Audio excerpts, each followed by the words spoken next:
السلام علیکم ورحمۃ اللہ وبرکاتہ۔ انشاءاللہ اس ویڈیو میں 13 رمضان کا وظیفہ سیکھیں گے۔ شروع کرتے ہیں۔ بعد از نماز فجر سورہ جمعہ کی آیت نمبر 4 40 مرتبہ پڑھیں۔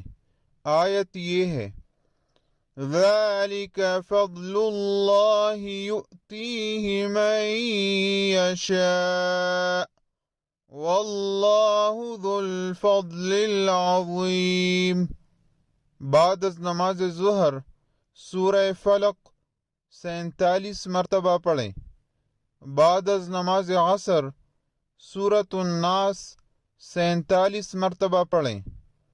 بعد از نماز مغرب دعائے نجات 11 مرتبہ پڑھیں۔ دعا کو سماعت فرمائیں۔ ربنا آتنا في الدنيا حسنة وفي الآخرة حسنة وقنا عذاب النار۔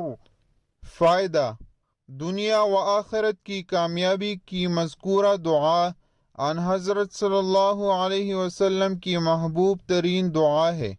آپ صلی اللہ علیہ وسلم کثرت سے یہ دعا مانگا کرتے تھے۔ بعد از نماز عشاء صلاۃ الحاجت 4 رکعت نفل پڑھیں۔ صلاۃ الحاجات کے بعد سورہ مزمل 1 مرتبہ پڑھیں۔ اس ویڈیو میں اتنا ہی۔